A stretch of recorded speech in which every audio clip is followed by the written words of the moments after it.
जब हम बचपन की बात करते हैं और हम जब बच्चों के उस बचपने की बात करते हैं जहाँ हम स्कूल के दिनों को याद करते हैं, और जब हम अपने जीवन के नैसर्गिक विकास में माँ के योगदान की बात करते हैं और बच्चे की अपने माँ से संवाद की बात करते हैं, तो मैंने बहुत छोटा था मैं तब 5वीं क्लास में मुझे एक हॉस्टल में एडमिशन दिलाया गया। उस वक्त हमारे क्योंकि मेरे पापा फौज में थे, तब हम लोग अंतर्देशीय पत्र लिखा करते थे पापा। तो पत्र लिखने की जो परंपरा है वो हमारे घर में हमेशा से थी। तो जब मैं हॉस्टल में था तो जो संवाद एक बच्चा अपनी माँ से करना चाहता है और माँ में वो किस रूप को देखना चाहता है, हम कई बार हमें लगता है कि माँ का जो भाव बच्चे के प्रति होता है, क्या बच्चे के भीतर भी वही भाव पनपता है, क्या बच्चा भी भीतर से वही फील कर रहा होता है क्या जो उसकी माँ फील कर रही होती है। तब एक बार मुझे कोई समस्या हुई और मैंने मेरी माँ को पत्र लिखा, तो मेरी पुलिसिंग भी बड़ी प्रभावित है उस चीज से। तो मेरी माँ को मैंने पत्र लिखा, वो पत्र 1 महीने तक मेरी माँ के पास नहीं पहुंचा और मैं हर दिन इंतजार करता था कि शायद वो पत्र पहुंचेगा, शायद वो ये पत्र पढ़ने के बाद मेरे से मिलने आएंगी। लेकिन 1 महीने के इंतजार के बाद वो पत्र मेरी माँ तक पहुंचा। तो मुझे उससे एक तो ये सीख मिली कि सरकारी सिस्टम में जो सर्विस डिलीवरी है, जो एक आम नागरिक हमसे अपेक्षा करता है कि हम अपनी डिलीवरी सिस्टम को बहुत मजबूत करें, क्योंकि छोटी छोटी सर्विस जैसे ये एक अंतर्देशीय पत्र था जिसमें अपनी माँ से मैं अपनी बात कहना चाहता था। मैं चाहता था कि वो मेरी समस्या जाने, मुझसे मिलने आए हॉस्टल। वो 1 महीने बाद मेरी माँ को मेरी समस्या पता चली।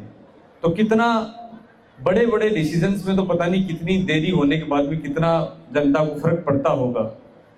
तो मैं कोशिश करता हूँ कि पुलिस के लेवल पे हम जितने डिसीजन, जितनी जनता की सहूलियत के हिसाब से जितनी तेजी से ले पाए और जनता को सर्विस डिलीवरी जितनी जल्दी कर पाए वो बेहतर है।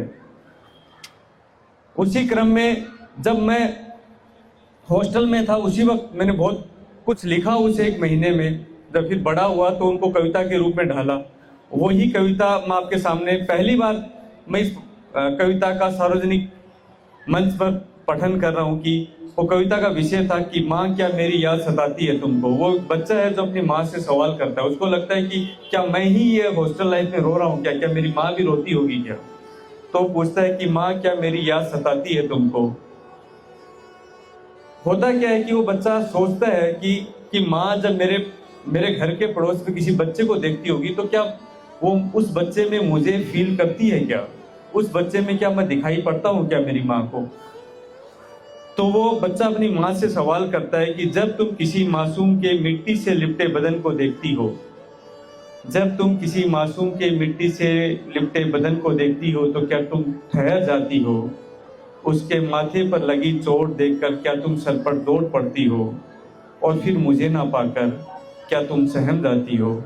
माँ क्या मेरी याद सताती है तुमको। मेले में उसके खिलौनों की जिद देख। मेरे गांव में मेला भरता था, हनुमान जी का मंदिर है, तो मैं कितनी बार मेरी माँ के साथ उस मेले में गया हूँ। तो वही सवाल वो बच्चा अपनी माँ से करता है कि मेले में उसकी खिलौने की जिद देख। उसकी मतलब वो सोचता है कि माँ इस बार अकेले उस मेले से गुजरी होगी और किसी बच्चे को खिलौने की जिद देखी होगी कि कोई बच्चा अपनी माँ के साथ जिद कर रहा होगा। तो मेले में उसके खिलौनों की जिद देख, क्या तुम मेरी चाहत के सब खिलौने खरीद लेती हो, वो भी बिना मोल भाव के। माँ जब मेरी याद सताती है तो क्या मेरे टूटे खिलौनों को सीने से लगा कर तुम सिसक पड़ती हो। माँ क्या मेरी याद सताती है तुमको।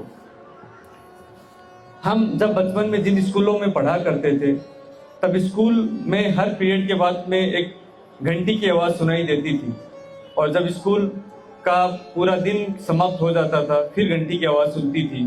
तो बच्चा फिर अपनी माँ से सवाल करता है कि जब पड़ोस की स्कूल का आखिरी घंटा तुम सुनती हो, जब पड़ोस की स्कूल का आखिरी घंटा सुनती हो तो क्या मेरे इंतजार में तुम्हारी आंखें अनायास ही दरवाजे की ओर देखती हैं। फिर वो सवाल करता है कि दिवाली की छुट्टियों में क्योंकि हर हॉस्टल का बच्चा अपने घर जाता है तो अपनी माँ से पूछता है कि माँ, तुम हर दिवाली को मेरी छुट्टियों का इंतजार करती हो या हर रोज मेरी फिक्र में आंसू बहाती हो। बड़ा जायज सा सवाल है उस बच्चे का अपनी माँ से कि क्या तुम सिर्फ दिवाली की छुट्टी में इंतजार करती हो या हर रोज मेरा इंतजार करती हो। माँ, तुम हर दिवाली की छुट्टी को मेरा इंतजार करती हो या हर रोज मेरी फिक्र में आंसू बहाती हो। माँ, क्या मेरी याद सताती है तुमको, और जब बहुत सताती है तो क्या मेरे टूटे खिलौने पुरानी किताबें उधड़े बस्ते को लेकर मुझे बुनने का प्रयास करती हो। माँ, क्या मेरे लिखे खत तुम तब तक पढ़ती हो। माँ, क्या तुम मेरे लिखे खत तब तक पढ़ती हो जब तक तुम्हारी आंसुओं से धुंधले ना पड़ जाएं। माँ, क्या मेरी याद सताती है तुमको। फिर वो अपनी माँ से सवाल करता है, क्या कभी आधी नींद में, जब बच्चा माँ के पास नहीं होता तो जो माँ भीतर से एहसास कर रही होती है वो बच्चा भी भीतर से वही एहसास कर रहा होता है। उस बच्चे की पीड़ा बड़ी भारी है जो छोटा बच्चा हॉस्टल में अकेला रह रहा है। आधी नींद को, जब आधी रात को उसकी नींद टूटती है तो वो ये आशा करता है कि उसकी माँ उसके बगल में कहीं सोई होगी, तो वो नहीं पाता है तो वो सवाल करता है कि माँ, क्या कभी आधी नींद में, कभी बदहवासी में, क्या कभी आधी नींद में बदहवासी में मैं धुंधला सा नजर आता हूँ तुमको। माँ, क्या मेरी याद सताती है तुमको। वो अपनी माँ से सवाल करता है कि बचपन की तमाम हरकतें जिसमें माँ उससे नाराज हुआ जा करती थी, जब बच्चा शैतानियां करता है, कभी घर के सामान तोड़ देता है, कभी खिलौने तोड़ देता है, तो सवाल करता है कि वो टूटे बर्तनों को देख क्या अब दुलार आता है तुमको। वो टूटे बर्तनों को देख क्या अब दुलार आता है तुमको। वो दीवारों की लकीरें, छोटा बच्चा होता है दीवारों पे लकीरें बनाता है, तो वो दीवारों की लकीरें, टूटे सरकंडे अब सब अजीज है तुमको। वो दीवारों की लकीरें, टूटे सरकंडे क्या अब सब अजीज है तुमको। क्या इस दिवाली की पुताई में, वो बच्चा सोच रहा होता है कि अब शायद दिवाली आने वाली है, मेरे घर की पुताई चल रही है, तो पूछता है अपनी माँ से, क्या इस दिवाली की पुताई में सब लकीरें दीवारों पर पुतने से छुड़वा दी तुमने। वो आशा करता है अपनी माँ से कि उसने जो दीवारों पर लकीरें खिंचवाई थी शायद उसकी माँ ने पुताई करते वक्त उसके हिस्से की लकीरें छुड़वा दी। तो पूछता है कि क्या इस दिवाली की पुताई में सब लकीरें दीवारों पर पुतने से छुड़वा दी तुमने। माँ, क्या मेरी याद सताती है तुमको। उसका आखिरी पैरा इस कविता का है। वो फिर चिंता करता है, कई बार वो सोचता है कि किसी बच्चे को परेशानी में देख, क्या उस बच्चे की परेशानी में उसे अपना बच्चा भीतर नजर आता है क्या उसको बारिश में भीगता देख मेरे बीमार होने का डर सताता है तुमको। उसको बारिश में भीगता देख मेरे बीमार होने का डर सताता है तुमको। क्या मेरी सब शैतानियों पर अब प्यार आता है तुमको। माँ, क्या मेरी याद सताती है तुमको।